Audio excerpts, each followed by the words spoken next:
अस्सलामु अलैकुम वरहमतुल्लाहि वबरकातुहू। अल्हम्दुलिल्लाह नहमदुहु व नस्तईनुहु व नस्तगफिरुहु व नऊज़ु बिल्लाहि मिन शुरूरि अनफुसिना व मिन सय्यिआति अअमालिना। मन यहदिहिल्लाहु फला मुदिल्ल लहु व मन युद्लिल फला हादिय लहु व अशहदु अल्ला इलाहा इल्लल्लाहु वहदहु ला शरीक लहु व अशहदु अन्न मुहम्मदन अब्दुहु व रसूलुहु। या अय्युहल्लज़ीना आमनुत्तक़ुल्लाहा हक़्क़ तुक़ातिही व ला तमूतुन्न इल्ला व अंतुम मुस्लिमून।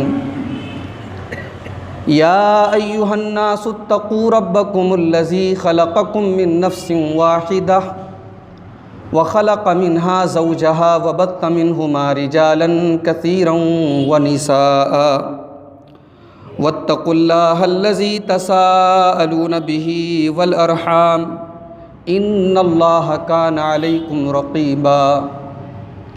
या अय्युहल्लज़ीना आमनुत्तक़ुल्लाहा वक़ूलू क़ौलन सदीदा युस्लिह लकुम अअमालकुम व यग़फ़िर लकुम ज़ुनूबकुम व मन युतिइल्लाहा व रसूलहु फ़क़द फ़ाज़ फ़ौज़न अज़ीमा।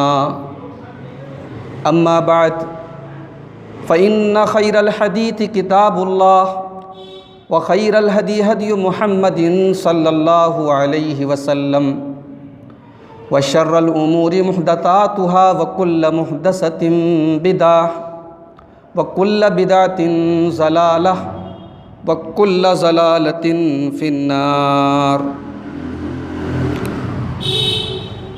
अऊज़ु बिल्लाहि मिनश शैतानिर रजीम। बिस्मिल्लाहिर रहमानिर रहीम।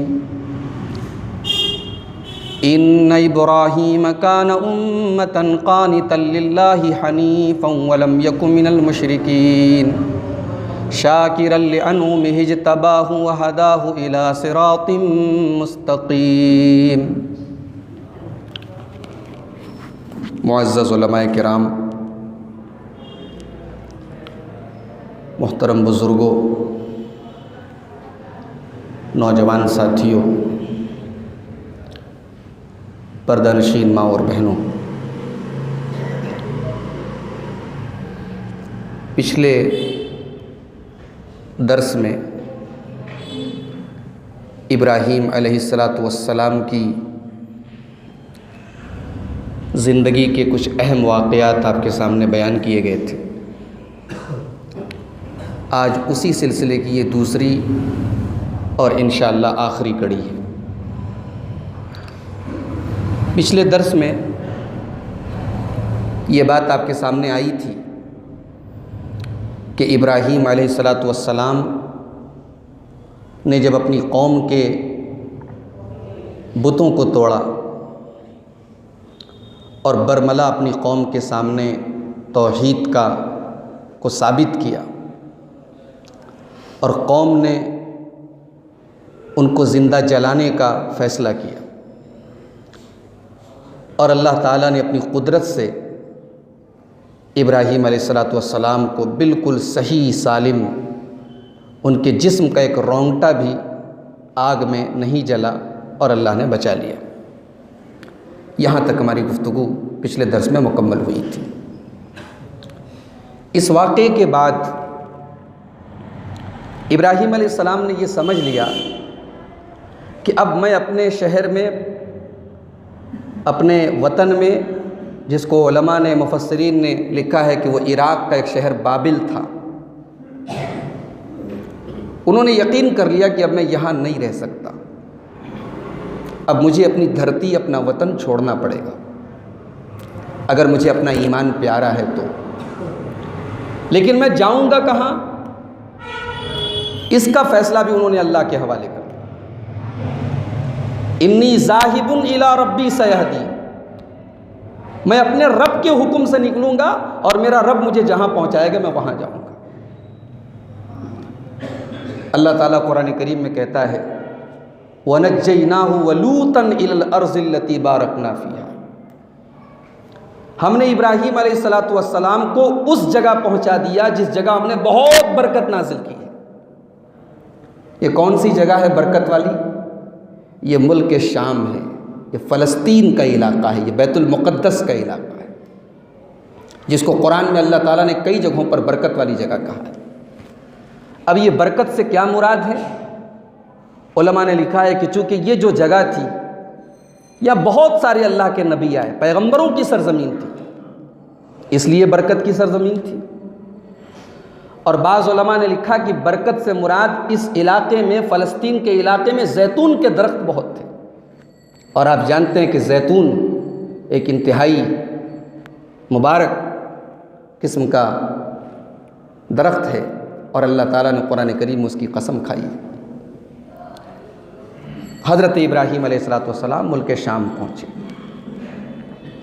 अब वो उम्र के उस पड़ाव में हैं, 70 साल 75 साल की उम्र है और अल्लाह की तौहीद के मिशन को उन्हें आगे बढ़ाना है। उन्हें ज़रूरत महसूस हुई कि इस मिशन में मेरा सपोर्ट करने वाला मेरा कोई बच्चा होना चाहिए। उन्होंने अल्लाह की बारगाह में दुआ की, रब्बि हबली मिनस्सालिहीन, ऐ मेरे परवरदिगार मुझे नेक और सालेह बेटा अता फरमा। बार बार उन्होंने ये दुआ की। अल्लाह ने उनकी दुआ को कबूल किया। फ़बश्शरनाहु बिग़ुलामिन हलीम, हमने उन्हें एक हलीम बेटा अता फरमाया। ये हलीम का क्या मतलब होता है? हलीम का मतलब होता है जिसको ज़माने के हालात उसके मिशन से हटा न सके, ज़िंदगी के मुश्किल से मुश्किल हालात में उसके माथे पर बल न पड़े, ऐसे मजबूत इरादे के इंसान को हलीम कहा जाता है। जो कुर्बानियों का नाम सुनकर के भागे नहीं, जो आजमाइशों के नाम पर फरार का रास्ता ना इख्तियार करे, जिसके अंदर सब्र हो, जिसके अंदर बर्दाश्त का मादा हो, जिसके अंदर पैशन हो।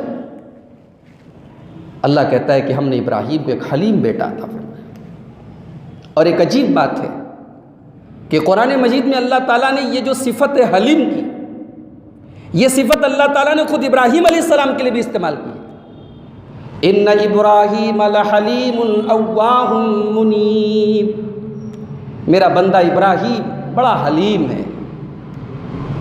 इब्राहीम अलैहिस्सलाम का भी जो सब्र था, जो बर्दाश्त था, जो मुस्तकिल मिजाजी थी, अपने मिशन पर और अपने अकीदे पर और अपने ईमान पर अटल रहने का जो जज्बा था, वो बेमिसाल था। और कहते हैं कि अखलाक जो होता है वो जेनेटिक होता है। कुछ अखलाक ऐसे होते हैं, कुछ चीज़ें ऐसी होती हैं जो जेनेटिक होती हैं। इब्राहीम अलैहिस्सलाम का कि ये सिफ़त उनके बेटे इस्माइल के अंदर भी कुरान कह रहा है, अल्लाह कह रहा है कि बदरजे अतम मौजूद थी। हमने उनको हलीम बेटा अता फरमाया, इस्माइल दिया। लेकिन यहाँ थोड़ा सा आइए हम पहले तारीख़ के पन्ने पलटें कि ये हज़रत इस्माइल अलैहिस्सलाम पैदा कैसे हुए। असल में इब्राहीम अलैहिस्सलाम की बीवी का नाम सारा था और एक अच्छी खासी उम्र होने के बावजूद हज़रत सारा को कोई बेटा नहीं था। हज़रत इब्राहीम अलैहिस्सलाम जब अपना वतन छोड़ करके मुल्क शाम पहुँचे, फ़लस्तीन पहुँचे, तो मुफस्सिरीन ने लिखा है कि एक ऐसा वक्त आया कि मुल्क शाम में कोई ख़तरनाक बीमारी फैल गई और हज़रत इब्राहीम अलैहिस्सलाम को मुल्क शाम को भी वक्ती तौर पर छोड़ना पड़ा। तो उस वक्त वो मुल्क शाम को छोड़ करके मिस्र से गुज़रे, उनका गुज़र मिस्र से हुआ। और जब उनका गुज़र मिस्र से हुआ तो बुखारी शरीफ की हदीस है कि उस वक्त मिस्र में एक इंतहाई जाबिर और जालिम बादशाह हुकूमत करता था, जो अपनी ममलकत में गुज़रने वाली किसी भी खातून और किसी भी औरत की को छोड़ता नहीं था, उसकी इस्मत को तार तार कर देता था। हज़रत इब्राहीम अलैहिस्सलाम अपनी बीवी सारा को लेकर के जब मिस्र से गुज़रे और बादशाह वक्त को पता चला तो उसने दोनों को कैद करवाया, दोनों को गिरफ्तार करवाया। और ये खबर हज़रत इब्राहीम के कानों तक पहुंच गई कि ये जो बादशाह है ये इंतहाई जालिम है और औरतों को पकड़ करके उनको बेआबरू करता है, और अगर कोई औरत अपने शौहर के साथ गुजरे तो शौहर को तह तय कर देता है, ख़त्म कर देता है, कत्ल कर देता है। अजीब व गरीब सरफिरा किस्म का बादशाह था। बुखारी शरीफ की रिवायत है, हज़रत इब्राहीम अलैहिस्सलाम अपनी बीवी सारा से, वो जो आखिरी मौका था बादशाह के पास हज़रत सारा को ले जाने के लिए लोग आ रहे हैं, इब्राहीम अलैहिस्सलाम हज़रत सारा से कहते हैं कि अगर बादशाह तुमसे पूछे कि मैं कौन हूँ तो तुम ये कहना कि इन्नकी उख्ती, तुम मेरी बहन हो। तुम ये मत कहना कि मैं तुम्हारा शौहर, तुम मेरी बहन हो। क्यों? इसलिए कि इस वक्त पूरे रुए ज़मीन पर अल्लाह की तौहीद का कायल या तो मैं हूँ या तुम। तो इस तौहीद और ईमान के रिश्ते के एतबार से तुम मेरी ईमानी बहन हो। अगरचे रिश्ते के एतबार से तुम मेरी बीवी हो तो तुम बहन कह सकती हो। उलमा ने लिखा है कि इब्राहीम अलैहिस्सलाम ने यहाँ पर जो ये रास्ता इख्तियार किया ये जान बचाने के लिए ज़रूरी था, और ये कोई गलत बात भी नहीं थी, कोई झूठ नहीं था, एक किस्म का तौरिया था, एक किस्म की तारीस थी, बात को गोल करना था। इब्राहीम अलैहिस्सलाम अगर एक बात को ज़रा सा उस बात पर पर्दा डाल देने से अगर उनकी जान बच सकती है तो जान तो ज़्यादा कीमती है ना। हमारी शरीयत का कायदा याद रखिए, जब दो चीज़ें नुकसानदेह हों तो जिस चीज़ में कम नुकसान हो शरीयत उसको अपनाने का हुक्म देती। अभी आपने सुना होगा कोरोना वायरस का बड़ा मामला चल रहा है। कल सऊदी अरब के एक बहुत बड़े आलिम शेख सुलेमान अर्रुहैली का एक फतवा आया। उन्होंने कहा कि शरीयत ये कहती है जब किसी से मुलाकात करो तो हैंड शेक करो, मुसाफा करो और सलाम करो। ये शरीयत का हुक्म है, मुसाफा करना अल्लाह के रसूल की सुन्नत है। मगर अभी जो ये वायरस फैला हुआ है तो अतिब्बा का कहना है, डॉक्टर्स का कहना है कि मुसाफा करना ख़तरनाक है, रिस्की है। तो शेख सुलेमान अर्रुहैली कहते हैं अब यहाँ शरीयत का वो उसूल और वो कानून यहाँ पर लागू होगा कि अखफ़ुज़ ज़ररैन को अपनाया जाएगा। मुसाफा करना बेशक सुन्नत है, मगर यहाँ मुसाफा करना ये हमारे हक़ में इंतहाई नुकसानदेह है इस वायरस से बचने के लिए। लिहाजा एक दूसरे से मुलाकात करें तो मुसाफा करने से परहेज़ करें। ये सऊदी अरब का एक जय्यद आलिम और वहाँ का एक बड़ा मुफ्ती कह रहा है। तो ये शरीयत का उसूल याद रखें। इब्राहीम अलैहिस्सलाम ने कोई झूठ नहीं बोला है। हमारी नज़र में हो सकता है वो झूठ हो, लेकिन वो झूठ नहीं था, सच्चाई थी। उस वक्त पूरे रुए ज़मीन पर इब्राहीम अलैहिस्सलाम और हज़रत सारा और हज़रत इब्राहीम अलैहिस्सलाम के भतीजे हज़रत लूत के अलावा कोई मोमिन नहीं था, कोई ईमान वाला नहीं था। तो कहा कि ऐ मेरी बीवी, बादशाह पूछे तो कह देना कि तुम मेरी बहन हो। अब हज़रत सारा को बादशाह के लोग बादशाह के पास लेकर के गए। अल्लाह अकबर। अल्लाह अपनी नेक बंदियों की इज़्ज़त व आबरू की कैसे हिफाजत करता है। हज़रत सारा जब पहुँची हैं उस जालिम बादशाह के पास, बुखारी शरीफ के अल्फाज हैं फ़तनावलहा बियदिही, उसने अपना हाथ आगे बढ़ाया हज़रत सारा की तरफ। फ़उख़िज़ा, उसका हाथ बेजान हो गया, उसका पूरा बदन बेजान हो गया, वो अपनी जगह स्टॉप हो गया, हिल नहीं सकता। उसको समझ में नहीं आया कि ये क्या हो गया। उसने कहा कि ये काम करो, तुम मेरे लिए दुआ कर दो, मैं ठीक हो जाऊँ, मैं फिर तुम्हें नुकसान नहीं पहुँचाऊँगा। लोग कहते हैं कि अहले हदीस लोग करामत नहीं मानते, हम किस्से और कहानी नहीं मानते। ये करामत नहीं तो और क्या है। ये हज़रत सारा कोई जाहिर सी बात है कि नबी तो नहीं है, अल्लाह की एक नेक बंदी है, और अल्लाह के नेक बंदों के ज़रिए जो सुपर नेचुरल काम हो जाए, जो मामूल से हट करके काम हो जाए, दैट इज़ कॉल्ड करामत, उसी को करामत कहते हैं। यह हज़रत सारा की करामत है और जिस पर हमारा ईमान है, जो कुरान से साबित है। हाँ, हम झूठे किस्से और कहानियों को नहीं मानते, माफ़ कीजिए, जिन पर बहुत सारे लोगों की दुकानें चल रही हैं और उनके पेट चल रहे हैं, उनको हम नहीं मानते। हज़रत सारा से वो जालिम बादशाह कहता दुआ करो मैं ठीक हो जाऊं, मैं तुम्हें हाथ नहीं लगाऊंगा। और एक अजीब बात और आपको बताऊं कि इधर सारा की आबरू खतरे में है और उधर अल्लाह का बंदा इब्राहीम अल्लाह की बारगाह में खड़ा होकर नमाज पढ़ रहा है। बुखारी की रिवायत। इब्राहीम के पास हथियार नहीं है, इब्राहीम के पास फौज नहीं है, अपनी औरत की आबरू बचाने के लिए उनके पास दुनियावी एतबार से कोई रास्ता नहीं है मगर नमाज है, एक आखिरी सहारा है, अल्लाह की बारगाह में रुजू है। हम कहते हैं आज हमारे मुल्क के हालात बहुत ख़राब हैं, हम जुल्म के ख़िलाफ़ कुछ नहीं कर सकते, हम अल्लाह की बारगाह में अपनी फरियाद तो रख सकते हैं, मगर अफसोस की बात है कि आज हमारा मुस्लिम मुआशरा सड़क पर उतरने को तैयार है। हमारा मुस्लिम मुआशरा दुनिया भर के प्रोग्रामों में शामिल होने के लिए तैयार है, मगर अल्लाह की बारगाह में आने और अल्लाह से रुजू करने और अल्लाह की बारगाह में अपना शिकवा पेश करने के लिए तैयार है। इब्राहीम अलैहिस्सलाम ने सबक दिया, जब दुनिया की कोई ताकत तुम्हारे पास तो यह आखिरी सहारा है, अल्लाह की बारगाह में रुजू करो। सारा की आबरू खतरे में है, बीवी की आबरू खतरे में, और शौहर नमाज पढ़ रहा है, और अल्लाह अपनी इज्जत वाली और अपनी हया वाली बंदियों की कैसे हिफाजत करता है। उस जालिम बादशाह का हाथ हजरत सारा के बदन को टच नहीं कर पाया, हाथ आगे बढ़ाया, हाथ बेजान हो गया। अब रिक्वेस्ट कर रहा है, दुआ कर दो मैं ठीक हो जाऊं, मैं फिर हाथ नहीं लगाऊंगा। हजरत सारा ने दुआ की। अजीब व गरीब बात है, भाग सकती थी वहां से, मगर उसने कहा कि तुम दुआ करो, मैं तुम्हें कोई नुकसान नहीं पहुंचाऊंगा। हजरत सारा ने दुआ की और वो ठीक हो गया। और बुखारी के अल्फाज, उसने सिर्फ दूसरी मर्तबा गलत काम का इरादा किया, फिर उसको अल्लाह ताला ने बेजान कर दिया। और ऐसा 3 बार हुआ।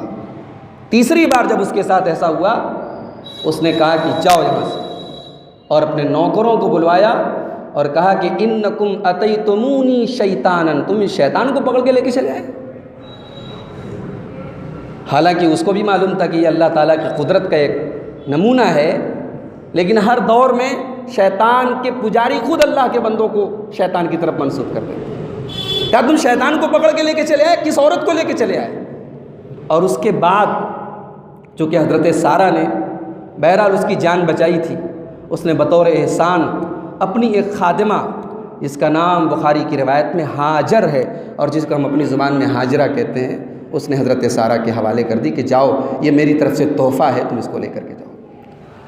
हज़रत सारा रज़ी अल्लाह ताला अन्हा जब आती हैं, शौहर नमाज पढ़ रहा है, अपनी बीवी की इज़्ज़त व आबरू के लिए दुआ कर रहा है, तो नमाज ही की हालत में हज़रत सारा अपने शौहर से कहती हैं, रद्दल्लाहु कैदल फाजिर व अक़दमा हाजिर, अल्लाह ताला ने उस फासिक व फाजिर बादशाह की हर चाल को नाकाम कर दिया, और हमें खिदमत के तौर पर ये खादिमा है, ये औरत है, ये कनीज़ है, इसका नाम हाजरा है। अल्लाह ताला ने ये भी हमको बतौर गिफ्ट और बतौर तोहफ़ा हमको अता किया।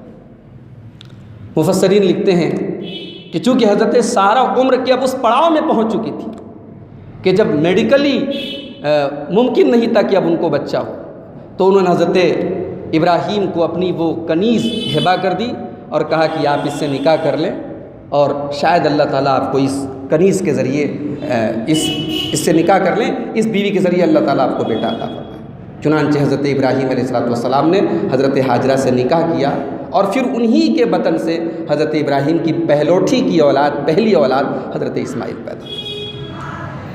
अब जब ये बच्चा पैदा हुआ तो एक अजीब व गरीब बात यह है कि हज़रत सारा इतने ऊंचे मकाम और मर्तबे की खातून होने के बावजूद जो औरतों के अंदर अपनी शौकन को लेकर के एक किस्म का एहसास से कमतरी होता है, वो उनके अंदर था। शौकनापा जिसको कहते हैं, अपनी शौकन को लेकर के जो गैरत होती है वो थी।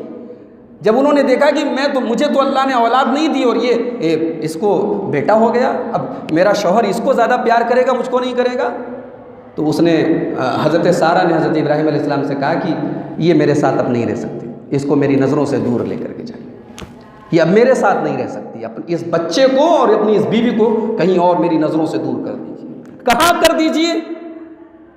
ये हज़रत सारा ने नहीं कहा, ये अल्लाह ने हुक्म दे दिया कि इब्राहीम जाओ, मुल्क शाम से कई 100 किलोमीटर बल्कि हज़ारों किलोमीटर दूर सरज़मीन हिजाज़ में मक्का की वादी में अपने इस मासूम बच्चे को और अपनी इस बीवी हाजरा को ले जाओ और छोड़ के चले आओ। अभी आपने बच्चे की ज़ुबान से कुरान की तिलावत की आवाज़ सुनी थी, सूरह बकरा की तिलावत आपने सुनी थी, वइज़िब्तला इब्राहीम रब्बुहु बिकलिमात। याद करो जब अल्लाह ने अपने बंदे इब्राहीम को कई चीज़ों के ज़रिए आजमाया, आजमाइशें और इम्तिहानात इब्राहीम की ज़िंदगी का एक हिस्सा है। पहलौठी की औलाद हुई, आंखों का तारा, दिल का सुकून और बुढ़ापे का इकलौता सहारा। अल्लाह ने हुक्म दिया, इब्राहीम जाओ अपनी बीवी और बच्चे को मक्का के अंदर छोड़ के चले। वो मक्का कोई आज का मक्का थोड़ी था, जहाँ इतनी बड़ी बड़ी बिल्डिंगें हों, जहाँ जमजम का पानी हो, जहाँ खजूर के दरख्त हों। बेआबो गया सरजमीन थी, न कोई पेड़ था, न कोई मकान था, न कोई आबादी थी, न कोई एक दरख्त था। बेआबो गया सरजमीन थी मक्का की। लेकिन हाँ, खाने काबा के कुछ निशानात मौजूद थे। किसी ज़माने में खाने काबा, हज़रत उलमा ने लिखा है कि आदम अलैहिस्सलाम के ज़माने से मौजूद था। तो खाने काबा तो मुकम्मल नहीं था, लेकिन खाने काबा एक ऊंचाई की शक्ल में, एक टीले की शक्ल में, बहरहाल उसकी अलामत मौजूद थी। उसी जगह पर अल्लाह ने हुक्म दिया कि जाओ और अपने बीवी और बच्चे को छोड़ के चले आओ। इब्राहीम अलैहिस्सलाम अपने मासूम बच्चे को और अपनी बीवी को वहाँ जाते हैं और छोड़ करके बग़ैर कुछ कहे वापस चले आने लगते। बीवी सवाल करती है, क्या बात है, इतना लंबा सफ़र करके लाए हैं और अब छोड़ करके जा रहे हैं, और मैं देख रही हूँ कि दूर दूर तक कोई इंसान नहीं, कोई हमारी मदद करने वाला नहीं, कोई हमें खिलाने पिलाने वाले नहीं, किसके हवाले करके जा रहे हैं? इला मन तत्रुकुना। कैसे बाप हैं आप, कैसे शौहर हैं आप? अपनी बीवी को और अपने बच्चे को छोड़ के जा रहे हैं, किसके हवाले करके जा रहे हैं? इला मन तत्रुकुना, किसके हवाले करके जा रहे हैं? इब्राहीम खामोश। जब इतना अजीम पैगंबर होता है ना, तो अपनी फैमिली की तरबियत भी वैसे ही करता है। पैगंबर की बीवी है, ईमान वाली बीवी है, समझ गई कि मेरा शौहर इतना जालिम तो नहीं है, इतनी मोहब्बत करने वाला शौहर, इतना चाहने वाला शौहर, और मुझे छोड़ के जा रहा है। कहती या अल्लाह हमारा कभी हाजा, ऐ मेरे सरताज, क्या ये अल्लाह का हुक्म है? क्या ये अल्लाह ताला की तरफ से इम्तिहान है?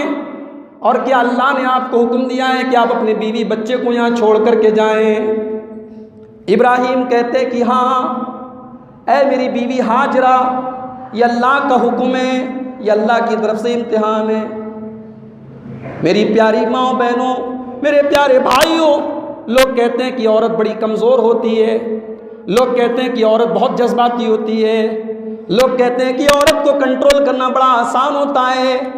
मगर अगर हाजरा के जैसा ईमान पैदा हो जाए, हाजरा के जैसा इरादा पैदा हो जाए, तो दुनिया के बड़े बड़े मजबूत मर्द भी हाजरा के ईमान का मुकाबला नहीं कर सकते। हज़रत हाजरा को जैसे ही पता चला कि ये अल्लाह का हुक्म है, ये अल्लाह का इम्तिहान है, बुखारी के अल्फाज हैं, हज़रत हाजरा की ज़ुबान से निकला, इज़न ला युज़य्यिनुल्लाहु अबदा, ऐ मेरे सरताज, अगर ये अल्लाह का हुक्म है आप चले जाइए, अल्लाह अपने बंदों को बर्बाद नहीं करता है, अल्लाह अपनी इस बंदी को बर्बाद नहीं करेगा, अल्लाह अपने इस मासूम बंदे को बर्बाद नहीं करेगा, मेरे इस मासूम बच्चे को बर्बाद नहीं करेगा। एक मोमिन को अल्लाह की ज़ात पर यह एतमाद होना चाहिए, अल्लाह मुझे बर्बाद नहीं करेगा, मैं अल्लाह के दीन के लिए जी रहा हूँ, मैं ख़त्म नहीं हो सकता, मेरी मेहनत बेकार नहीं हो सकती, मेरा ईमान बेकार नहीं हो सकता। अल्लाहु अकबर। इब्राहीम अलैहिस्सलाम थोड़ी दूर आगे बढ़े, जब बीवी और बच्चा नज़रों से ओझल हो गए, तो आसमान की तरफ हाथ उठाया, रब्बना इन्नी अस्कन्तु मिन ज़ुर्रियती बिवादिन गैरि ज़ी ज़र्इन इंद बैतिकल मुहर्रम। रब्बुल आलमीन, तेरा हुक्म था और तेरे बंदे ने उस हुक्म को पूरा किया है। देख, मैंने अपने बीवी और बच्चे को तेरे इस पाक घर के पास, खाने काबा के पास छोड़ दिया है। ऐ अल्लाह, इनको यहीं पर आबाद कर दे। रब्बना लियुकीमुस्सलाह, ऐ अल्लाह तू तौफीक दे कि यहाँ आगे चल करके नमाज कायम हो। अल्लाहु अकबर। हज़ारों साल पहले इब्राहीम की ज़ुबान से ये दुआ निकली थी कि अल्लाह यहाँ नमाज कायम हो। आज 24 घंटे अल्लाह के उस घर के पास नमाज और तवाफ़ जारी रहता है। और अभी जब इस कोरोना वायरस की वजह से कुछ लम्हों के लिए और कुछ मिनटों के लिए और कुछ दिनों के लिए हम कह सकते हैं कि हरम की रौनक में कुछ कमी आ गई, तो हमने वो वीडियो भी देखा कि इमाम हरम नमाज़ पढ़ा रहे हैं और उनको अपने आंसुओं पर इख्तियार नहीं है, उनके आंसू नहीं रुक रहे हैं कि अल्लाह तेरा ये घर आज वीरान नज़र आ रहा है।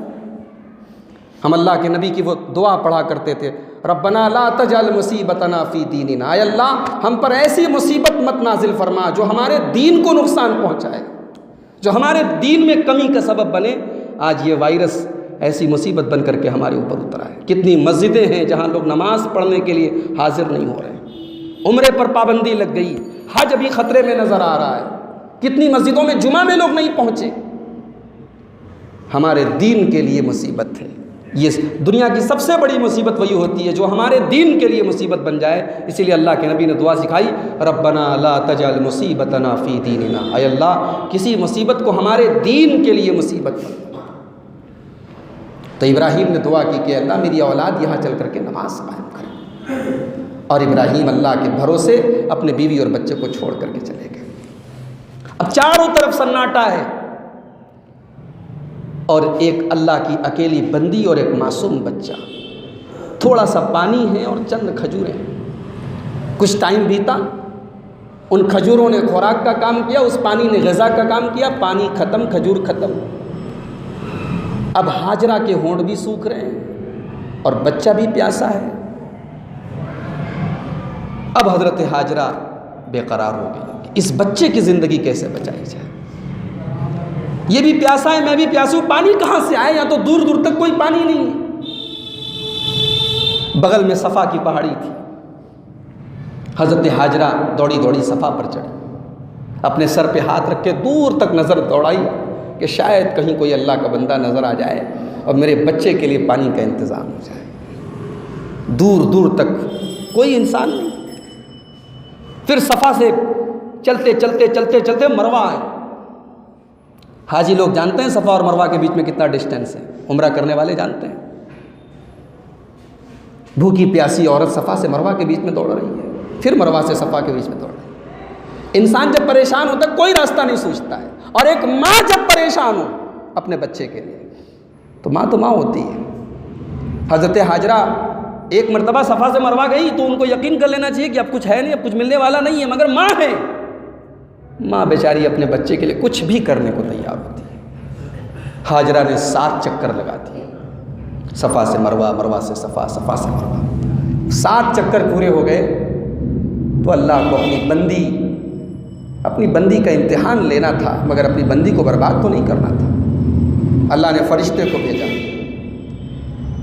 और तफसीर की रिवायात के मुताबिक हज़रत जिब्राईल अलैहिस्सलाम नाज़िल हुए और उन्होंने अपने पर को ज़मीन पर मारा है।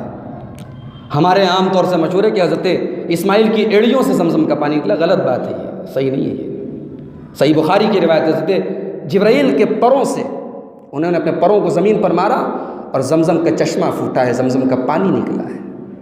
माँ ने पानी देखा, और हमारी भी माँ है, हमारे नबी की भी माँ है, हम उनको माँ कह सकते हैं। हज़रत हाजरा हमारी माँ है, इस्माइल की माँ ने और हमारी माँ ने वो पानी देखा तो बेकरार हो गई और अपने हाथों से पानी को घेरने लगी, अपने दुपट्टे से पानी को घेरने लगी कहीं ये पानी ख़त्म ना हो जाए। हज़रत अबू हुरैरा रज़ी अल्लाह ताला अन्हु इस हदीस को रिवायत करते हुए कहते हैं, अल्लाह के नबी ने फरमाया, रहिमल्लाहु उम्म इस्माइल, अल्लाह रहमत नाजिल करे इस्माइल की अम्मा के ऊपर। अगर वो पानी को छोड़ देती तो आज बहुत बड़ा ज़मज़म का एक नहर होती, एक ज़मज़म की पूरी एक नदी होती। तो हज़रत हाजरा के लिए पानी का इंतज़ाम हो गया। उसके बाद वहाँ से कबीले जुरहुम का गुज़र हुआ। उस बेआब हो गया सरज़मीन में उन्होंने आसमान पर उड़ते परिंदों को देखा, कहा आसमान में परिंदे हैं तो नीचे पानी ज़रूर है। जब करीब पहुँचे तो वहाँ देखा कि एक औरत है, एक मासूम बच्चा है। पूरा माजरा सुना और कहा कि अगर आपकी इजाज़त हो तो हम लोग यहीं क़याम कर लें। हज़रत हाजरा हालात की मारी हुई थी, कहा ठीक है क़याम कर सकते हो, लेकिन पानी पर मेरा हक़ रहेगा, पानी मेरी प्रॉपर्टी रहेगा। कहा ठीक है। फिर वहाँ आबादी हुई, जुरहुम कबीले के लोग आबाद हुए और फिर इसी कबीले के अंदर हज़रत इस्माइल अलैहिस्सलाम पले बढ़े और जवान हुए।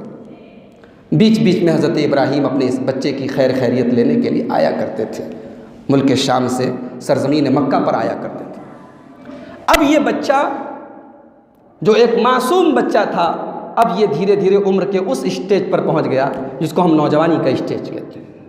हर दर हकीकत अपने बाप का सहारा बनने के लायक हो गया। अब इब्राहीम अलैहिस्सलाम की ज़िंदगी की वो कुर्बानी जिसको हम कह सकते हैं कि सबसे बड़ी कुर्बानी उनकी ज़िंदगी की थी, वो कुर्बानी आ गई। फलम्मा बलग माहुस्साया क़ाल या बुनय्या इन्नी अरा फ़िल मनामि अन्नी अज़बहुका फ़ंज़ुर माज़ा तरा। अब वो बेटा अपने बाप के साथ दौड़ने के लायक। आपने गौर किया, अल्लाह ने ये नहीं कहा बेटा जवान हो गया, अल्लाह ने ये नहीं कहा बेटा 20 साल का हो गया, अल्लाह ने कहा बेटा अपने बाप के साथ दौड़ने के काबिल हो गया, विद हिम। जबकि इस्माइल अलैहिस्सलाम अपने बाप के साथ तो नहीं रहते, बाप मुल्क शाम में रहते हैं, बेटा मक्का में रहता है, हज़ारों किलोमीटर का फासला है। मगर इतने फासले के बावजूद बाप और बेटे में इतनी मोहब्बत है कि कुरान कह रहा है बेटा अपने बाप के साथ दौड़ने के काबिल हो गया। ज़रूरी नहीं कि औलाद अपने बाप के साथ रहे, हो सकता है कि औलाद अमेरिका में रहे और बाप हिंदुस्तान में रहे, औलाद सऊदी अरब में रहे, बाप हिंदुस्तान में रहे। औलाद का वतन के एतबार से दूर होना ये इस बात की दलील नहीं है कि औलाद अपने माँ बाप से दूर है। असल दूरी होती है रिश्ते की दूरी, असल दूरी होती है मोहब्बत की दूरी। बेटा अपने बाप के साथ एक ही बिल्डिंग में, एक ही मकान में रह करके भी उसके साथ नहीं होता। और ऐसा भी हो सकता है कि बेटा मक्का में हो और बाप मुल्क शाम में हो, और तब भी कुरान कह रहा है कि बेटा अपने बाप के साथ। ऐसी मोहब्बत है बाप बेटे में, ऐसा लगाव है, ऐसा ताल्लुक़ है, ऐसा प्यार है। अल्लाह हमारे माशरे के तमाम औलाद और तमाम बापों के दरमियान ऐसी मोहब्बत पैदा फरमाती है। बेटा बाप के साथ दौड़ने के काबिल हो गया। अब अल्लाह ताला ने एक बड़े अजीब व गरीब इम्तिहान में डाला। इब्राहीम अलैहिस्सलाम ने ख्वाब देखा। ख्वाब ये देखा कि अपने लख्ते जिगर इस्माइल को, जैसे जानवर के गले पर छुरी चलाई जाती है, जानवर को ज़बह किया जाता है, अपने हाथों से अपने बेटे को ज़बह कर रहे हैं। एक आम आदमी होता तो ख्वाब व ख्याल की बातें हैं नज़रअंदाज कर देता, मगर इब्राहीम अल्लाह के पैगंबर थे, उन्हें मालूम था ये ख्वाब नहीं है। नबियों का ख्वाब अल्लाह का हुक्म होता है, नबियों का ख्वाब बरहक होता है, ये ख्वाब कोई मामूली ख्वाब नहीं। और कई बार ये ख्वाब देखा। अब समझ गए कि अल्लाह ताला एक और इम्तिहान में मुझे डाल रहा है। अब अपने बेटे के पास आए और बेटे को एकदम साफ साफ अल्लाह ताला ने जैसा उनको दिखाया था वैसा उन्होंने कहा है मेरे बेटे, मैंने ख्वाब में देखा है कि मैं तुझे ज़बह कर रहा हूँ। ये नहीं कहा कि अल्लाह का हुक्म है, ये नहीं कहा कि अल्लाह का फरमान है, साफ साफ बता दिया कि मेरे बेटे मैंने ख्वाब में देखा है कि मैं तेरे गले पर छुरी चला रहा हूँ। फंजुर माज़ा तरा, तू बड़ा हो चुका है, समझदार हो चुका है, तो इब्राहीम का बेटा है, तुझे अपने बाप का मकाम भी मालूम है, अपना मकाम भी मालूम है। फंजुर माज़ा तरा, अब तू बता कि तेरी क्या राय है, तू क्या इस बारे में कहता है, तेरा ओपिनियन क्या है इस बारे में। एक मसला मालूम हुआ कि बेटे बाप से तजर्बे में कम होते हैं, बाप के पास एक्सपीरियंस ज़्यादा होता है, मगर इसका ये मतलब नहीं कि बाप सारे डिसीजंस खुद ले और बेटों को किसी लायक ना समझे। कोई बड़ा डिसीज़न लिया जाए तो बेटों को भरोसे में रख करके, बेटों को विश्वास में रख के लिया जाए, बेटों से राय ली जाए। इब्राहीम ने नमूना कायम किया। बेटा था, अल्लाह का हुक्म था, पकड़ के ज़बह कर देते, नहीं, अब बेटा जवान हो चुका है, ज़रा देखें मेरा बेटा कितने पानी में, ये क्या कहता है, का बता तेरी क्या राय। ये वही बेटा था जिसके बारे में अल्लाह ने कहा कि हमने इब्राहीम को एक हलीम बेटा दिया था।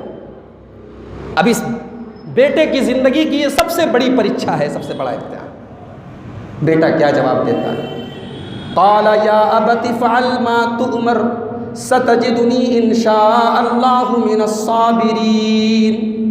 अय अब्बा जान, आपको जो हुक्म मिला है आप पूरा कर डालिए, इंशाअल्लाह आप मुझे सब्र करने वालों में से पाएंगे। ये नहीं कहा मैं बहुत बड़ा तुर्रम खाऊं, मैं इतनी बड़ी कुर्बानी देने के लिए तैयार नहीं। अल्लाह ने अगर चाहा, अल्लाह ही की तौफीक है, मेरा अपना कोई कमाल नहीं है, मैं इस कुर्बानी के लिए एग्री हूँ। अगर अल्लाह ने चाहा तो इंशाअल्लाह आप मुझे उफ़ करता हुआ नहीं पाएंगे, सब्र कर लूँगा। इस्माइल ने कहा कि मैं सब्र करूँगा। फलम्मा अस्लमा, and when they had both submitted, और याद करो जब दोनों बाप बेटों ने अल्लाह के हुक्म के आगे सर झुका दिया, दोनों सरेंडर हो गए, दोनों इस्लाम ले आए, दोनों मुसलमान हो गए। चुमी गोयम मुसलमानम बिलरजम के दानम मुश्किलाते ला इलाहा। जब मैं कहता हूं कि मैं मुसलमान हूं तो मैं लरस जाता हूं, क्योंकि मैं जानता हूं कि ला इलाहा इल्लल्लाह की क्या मुश्किलात है। बहुत आसान है मुसलमान अपने आप को कह देना, और इस कलमे के तकाज़ों को पूरा करना बहुत मुश्किल है। बाप अपने बेटे को काटने के लिए तैयार है और बेटा कटने के लिए तैयार है, और कुरान कह रहा है दोनों मुसलमान हो गए। मुसलमान उसको कहते हैं कि जान देने का मौका आ जाए तो जान देने के लिए तैयार हो जाए। मुसलमान उसको कहते हैं जो अल्लाह के लिए अपनी मेरी ज़िंदगी का मकसद तेरे दी की सरफराजी, मैं इसीलिए मुसलमान, मैं इसीलिए नमाज़ी। इन्न सलाती व नुसुकी व महयाया व ममाती लिल्लाहि रब्बिल आलमीन, मेरी नमाज, मेरी कुर्बानी, मेरा जीना, मेरा मरना सब तेरे लिए रब्बुल आलमीन। इसको कहते हैं मुसलमान। मुसलमान टोपी लगाने का नाम नहीं है, मुसलमान बकरे का गोश्त खाने का नाम नहीं है, मुसलमान खतना करा लेने का नाम नहीं है। मुसलमान इन सब चीज़ों से बहुत आगे की चीज़ है मेरे प्यारे साथी। फलम्मा अस्लमा, दोनों बाप बेटे अल्लाह के हुक्म के आगे सरेंडर हो गए, इस्लाम ले आए, मान गए। वतल्लहु लिलजबीन, और बाप ने बेटे को लिटाया, या तो करवट के बल लिटाया, जबीन के माने करवट भी होते हैं और जबीन के माने माथा भी होता है। माथे के बल भी लिटाया, ये भी हो सकता है ताकि बाप बेटे की नज़रें ना मिले, और मुमकिन है करवट के बल लिटाए जैसे हम अपने जानवरों को लिटाते हैं। बाप ने बेटे को लिटा दिया। शायद रूए ज़मीन ने यह मंज़र कभी नहीं देखा था कि बुढ़ापे का सहारा, इकलौती औलाद और एक बाप अपने बेटे को कुर्बान करने के लिए तैयार हो जाए। लेकिन चश्मे फलक ने यह मंज़र देखा है और इस इम्तिहान को देखा है, और इस इम्तिहान को पूरा करने वाला अल्लाह का सिर्फ एक बंदा है, वो इब्राहीम। वनादैनाहु या इब्राहीम क़द सद्दक़्ता रुया इन्ना कज़ालिका नजज़िल मुहसिनीन इन्न हाज़ा लहुवल बलाउल मुबीन। इसके पहले कि इस्माइल की गर्दन कट दी, हमने आवाज़ दी कि ऐ इब्राहीम, बस तुमने अल्लाह का हुक्म पूरा कर दिखाया, तुम इस इम्तिहान में कामयाब हो गए, पास हो गए। हमें तुम्हारे बेटे की जान नहीं लेना, हमें तुम्हारा ईमान देखना था। हमारे बकरों की कुर्बानी अल्लाह को नहीं चाहिए, माफ़ कीजिए। कितने बकरे हम कुर्बान कर रहे हैं अल्लाह के लिए बकरीद के मौके पर, अल्लाह ये नहीं देखता है। अल्लाह ये देखता है कि हम क्या क्या कुर्बान करने का जज्बा अपने दिल में रखते हैं। हम बकरे तो कुर्बान कर देते हैं, बकरीद का मौका आता है अपने स्टेटस के लिए, या ये कह लीजिए कि दीन के अंदर हमने एक रस्म बना ली, उस रस्म को हम पूरा करें। मगर हम अपनी ख्वाहिशात को तो कभी कुर्बान करने के लिए अल्लाह की राह में तैयार नहीं हुए। अपनी इच्छाओं का तो कभी हमने गला नहीं घोटा, अपने नाजायज़ कामों को तो हमने कभी नहीं छोड़ा, हमने अल्लाह की नाफरमानियों को तो कभी नहीं छोड़ा। हाँ, बड़ा आसान काम था, 10,000 का 20,000 का बकरा ले आया, कुर्बान कर दिया। कुर्बानी सिर्फ बकरे कुर्बान करने का नाम नहीं है। लै यनालल्लाह लुहूमुहा वला दिमाउहा वलाकिन यनालुहु तक़वा मिनकुम। अल्लाह को तकवा चाहिए मेरे भाई, और वो तकवा इब्राहीम के अंदर था। अल्लाह कह रहा है, एग्जामिनर कह रहा है कि व्हाट अ परफॉर्मेंस। एग्जामिनर अगर किसी स्टूडेंट से कह दे कि वाकई में ये लड़का कमाल है, तो ये कमाल की बात है ना। लड़का क्या मैंने बहुत अच्छा इम्तिहान दे के चला आया, ये कमाल नहीं है। एग्जामिनर बोले, परीक्षा लेने वाला बोले, व्हाट अ परफॉर्मेंस, क्या बेहतरीन इस लड़के ने इम्तिहान दिया है। अल्लाह कह रहा इन्न हाज़ा लहुवल बलाउल मुबीन। इब्राहीम, ये बहुत बड़ा इम्तिहान था, ये कोई मामूली इम्तिहान नहीं था जो तुमने इम्तिहान दिया, बहुत बड़ा इम्तिहान। वफ़दैनाहु बिज़िब्हिन अज़ीम, और हमने इब्राहीम को एक अजीम ज़बिया अता फरमाया। वो दिन है और आज का दिन है, दुनिया में जहाँ भी इस्लाम का नाम लेने वाले और ला इलाहा इल्लल्लाह पढ़ने वाले हैं, वहाँ इब्राहीम की कुर्बानी की यादगार मौजूद है, वहाँ कुर्बानी मौजूद है। अल्लाह ने कहा कि हमने इब्राहीम को एक अजीम ज़बिया अता फरमाया। वह तरकना अलैहि फिल आखिरीन, और बाद में आने वाली नस्लों के लिए इस कुर्बानी को बाकी रखा। इस तरीके से अल्लाह ताला ने इब्राहीम अलैहिस्सलाम को इस इम्तिहान में भी सुरखरू किया। अब उसके बाद इस्माईल अलैहिस्सलातु वस्सलाम मक्का में रहते हैं, वहीं जवान होते हैं, वहीं शादी करते हैं। बीच बीच में इब्राहीम अलैहिस्सलाम अपने बेटे से मुलाकात करने के लिए आते रहते हैं।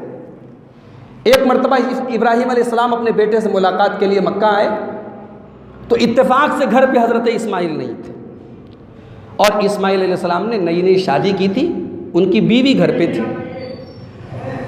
हज़रत इब्राहीम ने जाकर के दरवाज़ा खटखटाया, नई नवेली दुल्हन ने, बहू ने दरवाज़ा खोला। अब बहू को क्या मालूम कि मेरे ससुर हैं, देखा कोई बूढ़ा इंसान आया है। इब्राहीम अलैहिस्सलाम ने पूछा कि इस्माइल कहाँ है? कहा गए हैं, काम पर गए हैं, अपने रोज़ाना के काम पे जाते हैं, काम पे गए। कहा बेटी ये बताओ कि गुज़र बसर कैसी हो रही है? कहा मत पूछिए, नहनु बेशर्रिन वज़ीक़िन, बड़ी परेशानी की ज़िंदगी, बस दाल रोटी किसी तरीके से चल रही है, बड़ी बहुत परेशानी के हालात। इब्राहीम अलैहिस्सलातु वस्सलाम कहते हैं ना, ख़त का मज़मून भाप लेता हूँ लिफाफा देखकर, आदमी पहचान लेता हूँ क़ियाफ़ा देखकर। इब्राहीम अलैहिस्सलातु वस्सलाम ने अपनी इस बहू के चंद कलमात के ज़रिए उसके मिजाज का, उसके नेचर का, उसके अखलाक का पता लगा। कहा बेटी एक काम करना, शौहर तो तुम्हारे हैं नहीं, घर पे आए तो मेरा सलाम अपने शौहर को सुना देना और कहना कि गय्यर अतबत बाबिक, अपने दरवाजे की चौखट थोड़ी गड़बड़ है, उसको चेंज कर लें, दरवाजे की चौखट बदल लें। इस्माइल अलैहिस्सलाम शाम को आए और बीवी के साथ बैठे तो बीवी को बात याद आई। कहा कि एक अजनबी आया था, कोई बूढ़ा इंसान था, उसने आपको सलाम कहा है और कहा है कि दरवाजे की चौखट बदल दो। कहा अच्छा, उसका हुलिया ज़रा सा बताओ। बीवी ने हुलिया बताया, समझ गए कि मेरे वालिद मोहतरम आए थे। कहा कि मोहतरमा, वो मेरे वालिद थे, तुम्हारे ससुर थे, और उन्होंने हुक्म दिया है कि मैं आपको तलाक दे दूं, आप मेरे निकाह में नहीं रह सकते। हमारी माएँ बहनें ये हदीस सुन के थोड़ी शॉक हो जाएंगी, क्या मामला है? बहू ने इतनी बात कह दी, ससुर कह रहा है तलाक दे दो और बेटा तलाक दे रहा है। अभी मैं पूरा वाक़या सुनाता हूँ, उसके बाद मैं इस वाक़े पर अपना कमेंट करता हूँ। इस्माइल अलैहिस्सलाम ने बीवी को तलाक दे दी, दूसरा निकाह कर लिया, दूसरी बीवी ले आए। फिर कुछ अरसा गुजरा, इब्राहीम अलैहिस्सलाम एक मरतबा फिर अपने बेटे से मिलने के लिए आए। अब इत्तेफाक से इस मरतबा फिर बेटे से मुलाकात नहीं हुई, और अब ये दूसरी बहू है, दूसरी और औरत है, खातून है। इब्राहीम अलैहिस्सलाम ने पूछा कि भाई शौहर कहाँ हैं आपके? कहा गए हैं, काम पर गए हैं, शाम तक आएंगे। कहा ये बताओ कि हालात कैसे हैं, गुज़र बसर कैसी हो रही है? कहती है नहनु बेखैर व सिहा व आफ़िया, बहुत आराम से गुजर रहे। अल्लाह का शुक्र अदा किया उस औरत ने। कहा अल्लाह का शुक्र है, अल्लाह जिस हाल में रखे, अल्लाह का हम शुक्र अदा करते हैं। इब्राहीम अलैहिस्सलाम अपनी इस बहू के इतने जुमले से खुश हो गए। कहा अच्छा ये बताओ खाना क्या खाती हो? कहा यहाँ क्या खाएंगे, है ना अनाज है, ना गेहूँ है, ना जौ है, ना रोटी है, ना चावल है, क्या खाएंगे यहाँ? कहा गोश्त खाते हैं।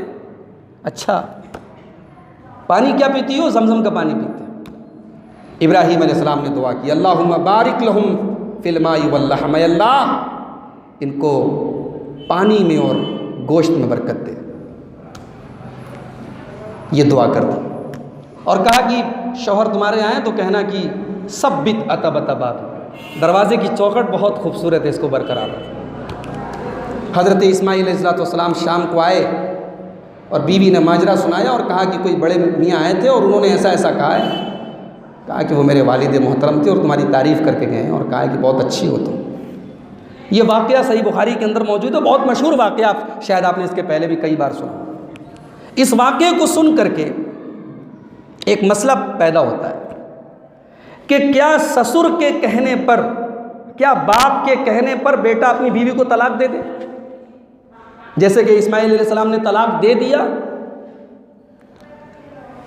हज़रत उमर फ़ारूक रज़ी अल्लाह ताला अन्हु ने अपने बेटे अब्दुल्ला इब्न उमर से एक मरतबा कहा था कि अपनी बीवी को तलाक दे दो, और उन्होंने अल्लाह के नबी से पूछा कि अल्लाह के नबी, मेरे वालिद मोहतरम हज़रत उमर कह रहे हैं कि मैं अपनी बीवी को तलाक दे दूँ, क्या मैं तलाक दे दूँ? अल्लाह के नबी ने फरमाया कि हाँ, अते वालिदक, अपने वालिद की बात मान लो, तलाक दे दो। इन दोनों बातों से, इन दोनों वाक़यात से ये मालूम हो रहा है कि ससुर की बात, बाप की बात बेटे को मान लेनी चाहिए और बीवी को तलाक दे देनी चाहिए। अब मेरी माएँ बहनें नाराज़ ना हो, ये उस सिचुएशन का वाक़या है जब बाप इब्राहीम के जैसा हो और बाप हज़रत उमर के जैसा। ये हर बाप के लिए नहीं है। पता लगा बहू ने कुछ मसाला वसाला ज़्यादा कर दिया और बेटे से कह दिया, बाप ने कि जाओ तलाक दे दो, और बेटा तलाक दे दो, तो फिर निकाह कम होंगे और तलाक ज़्यादा होंगी हमारे घरों में। तलाक कोई ऐसा आसान काम नहीं है। जब बाप इब्राहीम के जैसा हो और बाप हज़रत उमर के जैसा हो, वो तजर्बा, वो दूरअंदेशी, वो ज़माने को परखने की वो बात, और एक अंदाज़ा इससे ये लगाइए कि एक औरत के अंदर सबसे बड़ी जो खराबी हो सकती है वो नाशुक्री है।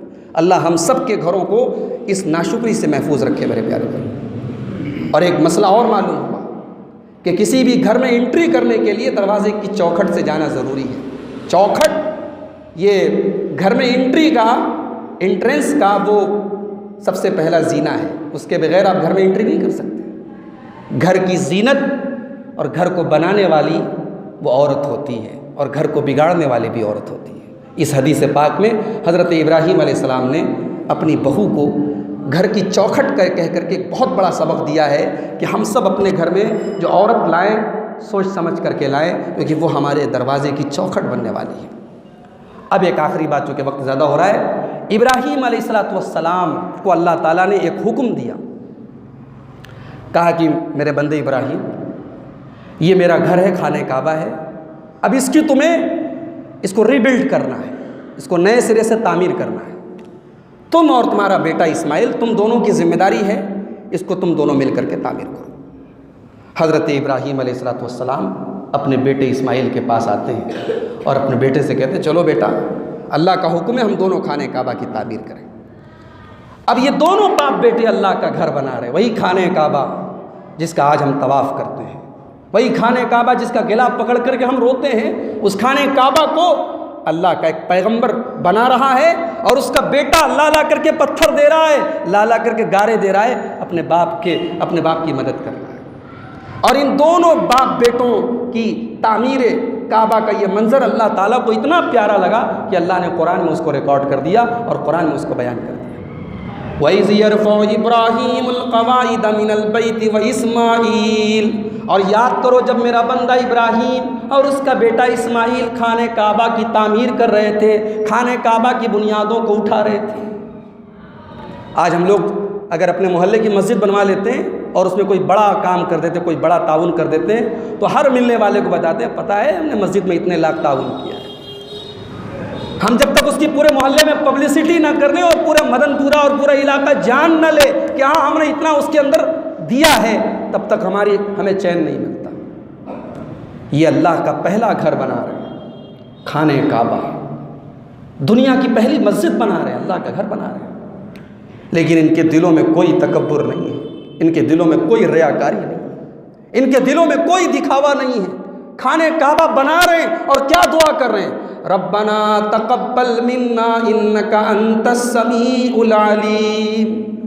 परवरदिगार, हम दोनों ये काम तो कर रहे हैं लेकिन हमें मालूम नहीं कि हमारा ये अमल तेरी बारगाह में कबूल होगा कि नहीं होगा। इलाही तो अपने फजल व करम से हमारे इस अमल को कबूल फरमा ले। ये होता है एक मोमिन का ईमान का तकाजा कि बड़ा से बड़ा काम करके डरता है कि मेरा ये अमल पता नहीं अल्लाह की बारगाह में कबूल होगा कि नहीं होगा। हम लोग छोटी छोटी नेकियों पर खुश हो जाते हैं और समझते हैं कि जन्नत हमारे बाप की होगी। नहीं मेरे भाई, नेकी करके भी इंसान को डरना चाहिए कि मेरी नेकी पता नहीं अल्लाह की बारगाह में कबूल हुई कि नहीं। उसके बाद अल्लाह ने इब्राहीम अलैहिस्सलाम को हुक्म दिया, इब्राहीम अब तुम्हें एक और काम करना है, वअज़्ज़िन फ़िन्नास बिलहज्ज यातूका रिजालन व अला कुल्लि ज़ामिर यअतीना मिन कुल्लि फज्जिन अमीक़। कहा इब्राहीम ऐलान कर दो लोगों में हज का, लोगों में ऐलान कर दो कि इस घर का लोग लगा करके तवाफ़ करें, हज करें, पैदल करें, सवारी से करें, दुनिया भर से लोग आकर के यहाँ तवाफ़ करें। वो लाउड स्पीकर का ज़माना नहीं था, वो सोशल मीडिया का ज़माना नहीं था, वो नेटवर्किंग का ज़माना नहीं था।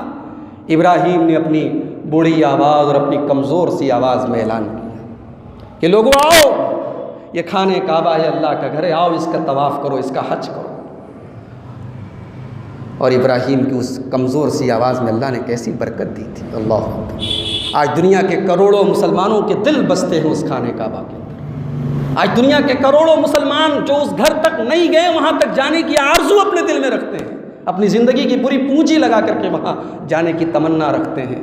इब्राहीम अलैहिस्सलाम की उस कमज़ोर सी आवाज़ में अल्लाह ने कैसी तासीर रखी थी और कैसी बरकत रखी थी मेरे भाइयों, कि इब्राहीम ने ऐलान किया और वो दिन है और आज का दिन है। सदियाँ गुज़र गईं, हज़ारों साल गुज़र गए, मगर इब्राहीम की उस आवाज़ की आज भी उसका असर मौजूद है। और दुनिया के हाजी जब पहुँचते हैं और लब्बैक अल्लाहुम्मा लब्बैक लब्बैक ला शरीक लक लब्बैक से जब हरम की वादियाँ गूंजती हैं और जब मक्का मुकर्रमा गूंजता है तो इब्राहीम की वो आवाज़ याद आ जाती है।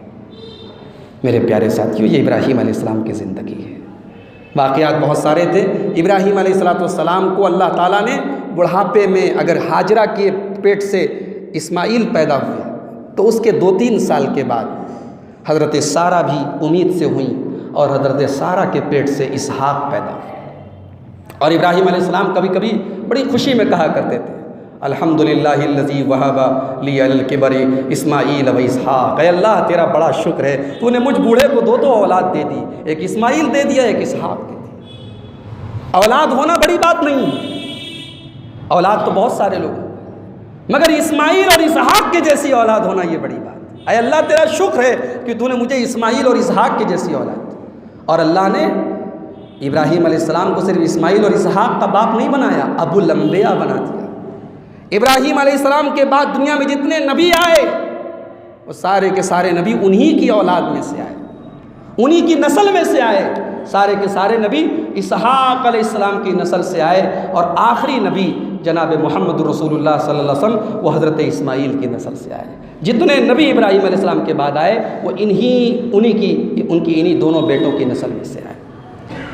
इब्राहीम अलैहिस्सलाम जब दुनिया से जाने लगे तो अपने इंतकाल के टाइम उन्होंने अपने बेटों को बुलाया और अपने बेटों को वसीयत की, ववस्सा बिहा इब्राहीम बनीहि व याकूब या बनी इन्नल्लाह अस्तफ़ा लकुमुद्दीन फला तमूतुन्न इल्ला व अंतुम मुस्लिमून। बेटों को बुलाया प्रॉपर्टी का फैसला करने के लिए नहीं कि खाने काबा की चाबी तुम ले लेना, बैतुल मुक़द्दस की चाबी तुम ले लेना। हमारे यहाँ यही तो होता है, वसीयत का मतलब यही होता है, बाप बुलाए और बेटों को चाबियाँ दे।